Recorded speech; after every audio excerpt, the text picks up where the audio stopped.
का मुकाबला कर सकते हैं, हम संघर्षों के बदौलत नहीं कर सकते, हम लाठी डंडे की बदौलत नहीं कर सकते, हम मारपीट की बदौलत नहीं कर सकते। वो स्थापित नहीं हो सकता है।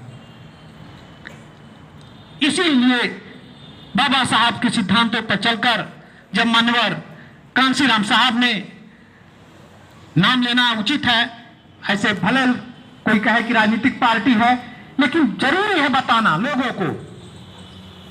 उसी सिद्धांत पर चल के मानवर साहब ने बहुजन समाज पार्टी की जब स्थापना की तो मानवर साहब की विचारधारा थी कि हम जो भी कार्य करेंगे संविधान के दायरे में रहकर कार्य करेंगे।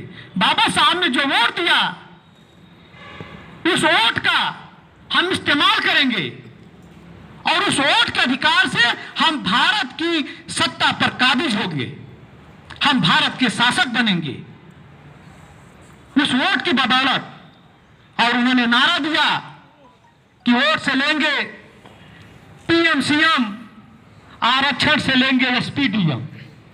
लोगों ने उस समय उन्होंने किया तो लोगों को समझ में नहीं आया कि वोट से लेंगे पीएम सीएम और आरक्षण से लेंगे एसपीडीएम, लेकिन हमारा जो विरोधी है उसको समझ में वो चीज आ गई और उन्होंने हमारे वोट को भी विखंडित कर दिया, हमारी एकता को भी खंडित कर दिया।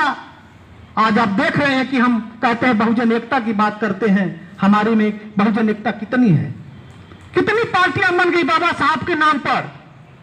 क्या वो सब बहुजन एकता की बात कर रहे हैं? क्या बहुजन एकता बन रही है? वो बाबा साहब के पूर्वज वंशज राजनेता अम्बेडकर जी का इंटरव्यू ले रहा था एक पत्रकार। उन्होंने पूछा, क्योंकि यहां राजनीतिक पार्टी का जिक्र आएगा, उन्होंने पूछा कि आप उनके वंशज हैं, उनके परिवार से हैं, आप क्यों नहीं पार्टी बना ले रहे हैं? आपको भी तो मानने वाले बाबा साहब के नाम पर आप पार्टी बना लेंगे तो बहुत से लोग आपके साथ जुड़ जाएंगे। तो उन्होंने कहा नहीं, मैं पार्टी नहीं बना सकता। बाबा साहब के मानने वाले लोग, बाबा साहब की विचारधारा पर चलने वाले लोगों को मैं बांट नहीं सकता।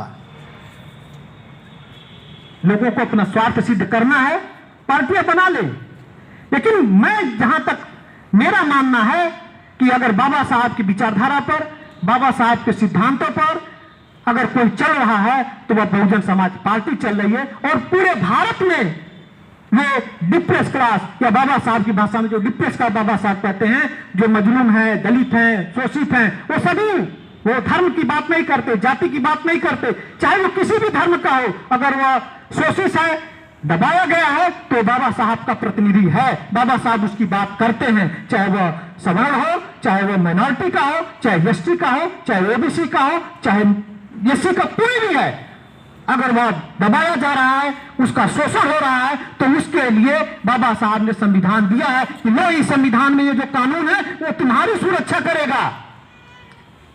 वो सबके लिए उन्होंने दिया है, सिर्फ दलितों के लिए नहीं दिया है कि दलित बस बाबा साहब को माने। लोगों ने बना दिया दलितों का नेता, बाबा साहब विश्व नेता बन गए। दलितों ने बाबा साहब को विश्व का महानतम व्यक्ति बना दिया और कुछ लोग सिर्फ दलितों का नेता बना के रख दिए। तो बाबा साहब का व्यक्तित्व इतना व्यापक है कि हम लोग अगर बाबा साहब के बारे में बात करें तो कितने दिनों तक चर्चाएं चलती रहेंगी, तमाम तरह के शोध होते रहेंगे, तमाम तरह की विचारधाराएं निकलती रहेंगी। और एक ही सूत्र बाबा साहब का, जो बाबा साहब ने जो 3 मंत्र दिया, भी सुमन सर ने बताया, हम उसके आगे बात करेंगे। उसी मंत्र को स्वीकार करते हुए, उसी मंत्र पर चलते हुए बाबा मानवर साहब ने भी कहा था, थिंक टुगेदर, सीट टुगेदर, मार्च टुगेदर। थिंक टुगेदर, एक साथ थिंक टुगेदर, ऐसा सोचो नहीं, सिट टुगेदर से लीजिए, पहले सिट टुगेदर, एक साथ बैठो, जैसे हम लोग बैठे हैं। सिट टुगेदर, एक साथ बैठो, उल्टा ही सही, पीठ में पीठ सटा के ही सही, लेकिन बैठो, मत बोलो एक दूसरे से, लेकिन बैठना सीखो एक जगह। Sit together. आप में विवाद भी है, मनमुटाव भी है, कुछ गलतफहमियां भी हैं, कुछ नाराजगी भी है, तब भी बैठो। Sit together. शायद केहनी केहनी लगेगा, इधर उधर होगा तो जरूर कोई ना कोई बोलेगा, क्या कर रहे हो यार, कहीं मार रहे हो, तो बोलने का जो प्रक्रिया वो शुरू होगा। पहले सिट टुगेदर, बैठना तो सीखो एक जगह, फिर क्या थिंक टुगेदर। जब आप बैठना सीख जाएंगे एक जगह तो आप सोचो, एक साथ सोचो, जो समस्याएं हैं आपके समाज में, जो देश की समस्या है उस पर विचार करो, आप कैसे तरक्की कर सकते हो उस पर विचार करो, आप कैसे शासक बन सकते हो उस पर विचार करो, आपके ऊपर कोई अत्याचार न करे, आप पर कोई अन्याय न करे, आपकी बहन बेटी के साथ कोई व्यभिचार न करे, इस पर विचार करो। विचार करो एक साथ, यानी सिट टुगेदर के बाद आप थिंक टुगेदर, यानी सोचो, विचार करो। जब बैठोगे तभी सोचोगे, नहीं जब तक बैठोगे आप नहीं तब तक सोच नहीं सकते हो। सबकी विचारधारा अलग अलग होगी, सब अपने अपने तरह से सोचेंगे। जब आप सोच लिए तब उन्होंने कहा मार्च टुगेदर, एक साथ चलो। एक साथ चलोगे जब आप, तो क्या होगा, आने वाली जो सत्ता में बैठी सरकारें हैं वो हिल जाएंगी, वो डर जाएंगी।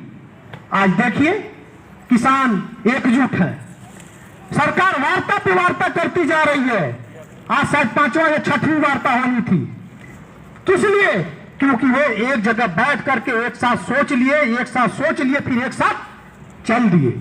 आज चलने का कारण ये हुआ कि आज पूरा भारत में जो है सरकार की किरकिरी हो रही है, सरकार पे सवाल उठाए जा रहे हैं, लेकिन सरकार में बैठे जो अनपढ़ किस्म के हैं, जो राजनीति सिर्फ करना जानते हैं, उनकी विचारधारा कुछ और ही है।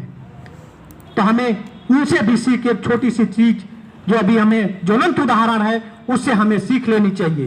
तो हमें बाबा साहब के द्वारा बताए गए मार्ग पर चलकर संविधान में विश्वास करते हुए आज के दिन हमें संकल्प लेने की जरूरत है कि हम लोग जो बाबा साहब के सपने हैं उन सपनों को हम कैसे पूरा करेंगे।